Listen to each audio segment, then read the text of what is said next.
لیلۃ القدر اپنے دامن میں اتنی رحمتیں رکھتی ہیں کہ اس امت کے سارے گناہ گاروں کی بخشش کے لیے کافی ہے۔ اس رات میں روح الامی اترتے ہیں فرشتوں کے جلو میں، جھرمٹ میں، اور اہل ایمان جو قیام میں ہوتے ہیں، قعود میں ہوتے ہیں، ذکر الہی میں ہوتے ہیں، ان سے مصافحہ کرتے ہیں۔ یہ رات کون سی ہے؟ ترکی خیمے میں چٹائی ایک سمت کر کے سر انور حضور نے باہر نکالا اور فرمایا کہ لیلۃ القدر کو آخری عشرے میں تلاش کرو۔ اور ایک روایت کے لفظ یہ ہیں کہ آخری عشرے کی تاک راتوں میں تلاش کرو۔ وہ تاک رات کون سی ہے؟ اس کو مخفی رکھا گیا۔ حضرت ابی بن کعب رضی اللہ تعالی عنہ صحابی رسول ہیں، فرماتے ہیں میں قسم کھاتا ہوں کہ وہ رات 27ویں شب ہے۔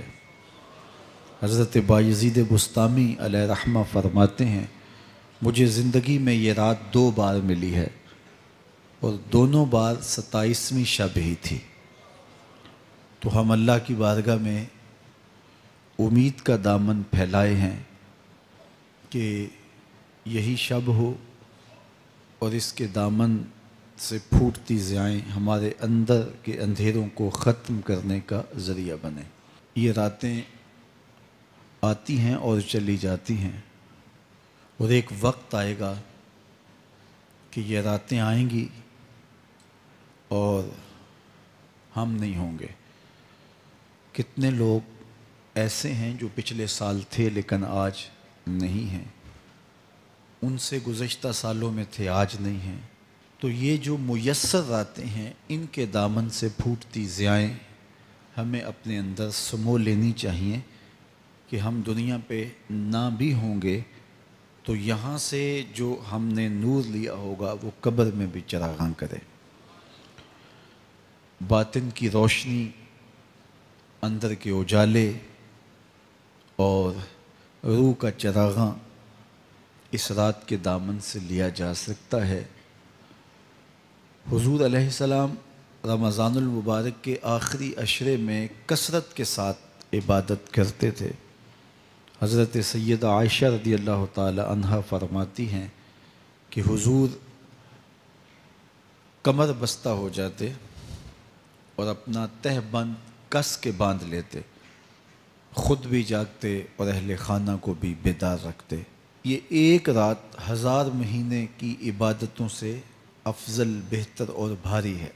تو اس امت کو جب اتنا نوازا گیا ہے کہ ایک ایک رات اتنی برکتوں کی حامل عطا ہوئی ہے، تو پھر ہمیں بہت زیادہ کوشش کر کے برکتیں سمیٹ لینی چاہیے تاکہ جب ہم اس دنیا سے جائیں تو ہمارے پاس ایک بہت بڑا روشنیوں کا ذخیرہ ہو جو ہماری قبر میں بھی چراغاں کرے، حشر میں بھی روشنی دے، اور ہمیں کہیں بھی اندھیروں کا سامنا نہ کرنا پڑے، چونکہ روشنیاں تو ہم نے یہاں سے لے کے جانی ہیں۔ تو میں اللہ کی بارگاہ میں آپ سب کے لیے دعا گو ہوں، آپ میرے لیے دعا گو رہیں کہ اس شب نور کی برکتیں ہمیں نصیب ہوں۔ حضور نے ارشاد فرمایا جس نے لیلۃ القدر میں قیام کیا ایمان اور محاسبہ نفس کے ساتھ، اللہ اس کے پچھلے سارے گناہ معاف فرما دیتا ہے۔ ام المومنین سیدہ عائشہ رضی اللہ تعالیٰ عنہ فرماتی ہیں کہ میں نے عرض کی اے اللہ کے محبوب صلی اللہ علیہ وسلم، اگر میں لیلۃ القدر کو پا لوں تو مجھے پھر کیا دعا مانگنا چاہیے؟ تو حضور نے ارشاد فرمایا اگر تم لیلۃ القدر پا لو تو یہ دعا مانگو، اللہم انک عفو تحب العفو فاعف عنی، اے اللہ تو معاف کرنے والا ہے، معاف کرنے کو پسند کرتا ہے، میرے معاملات سے درگزر فرما۔ تو اللہ تعالیٰ اس رات کی برکتوں سے ہمیں اپنی پناہ میں، امان میں، حفاظتوں کے حصار میں رکھے۔